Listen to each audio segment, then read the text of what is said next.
हरी अपनी electrical shop में काम कर रहा था कि तभी पड़ोस का छोटू वहाँ पहुँचा।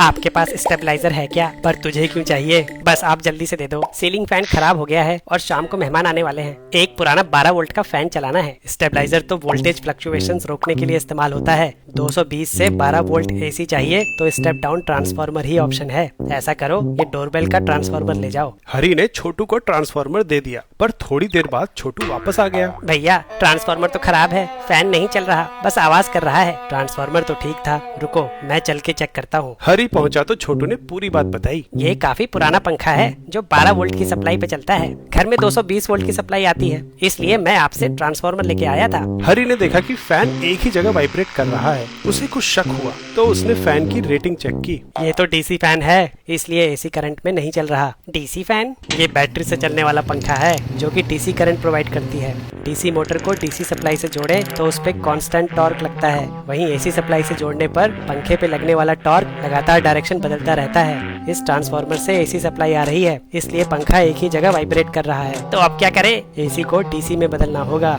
वो कैसे? डायोड का इस्तेमाल करके। डायोड सेमीकंडक्टर से बनी ऐसी डिवाइस है जो करंट को केवल एक ही डायरेक्शन में फ्लो करने देती है, दूसरी में नहीं।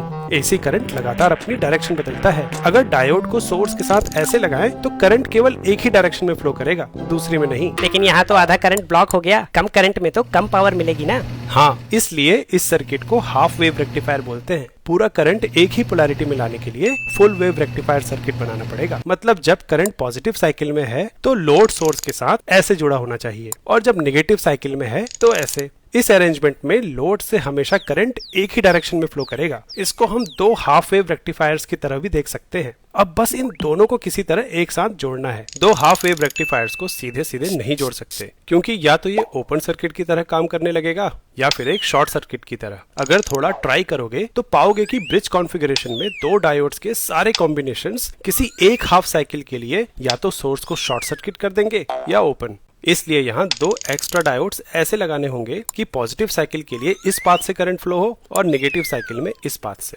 हरी बाजार से ठीक करंट और वोल्टेज रेटिंग के 4 डायोड ले आया और उसने थोड़ी मेहनत करके रेक्टिफायर सर्किट बना लिया। फिर उसे ट्रांसफार्मर के आउटपुट पे लगा के डीसी फैन से जोड़ दिया। अरे वाह, ये तो चलने लगा, लेकिन इसकी स्पीड थोड़ी कम लग रही है। हाँ, और इससे एक वाइब्रेशन की आवाज भी आ रही है। ऐसा इसलिए क्योंकि फुल वेव रेक्टिफायर का आउटपुट अभी भी परफेक्ट डीसी वेव फॉर्म नहीं बना रहा है, बल्कि हर साइकिल में 2 बार इसकी वोल्टेज 0 हो रही है। तो इसे ठीक कैसे करें? एक वोल्टेज स्मूथिंग कैपेसिटर को पंखे के पैरेलल में लगा के। अब ये कैपेसिटर वोल्टेज को स्मूथ कैसे करता है, ये तुम कमेंट से बताओ।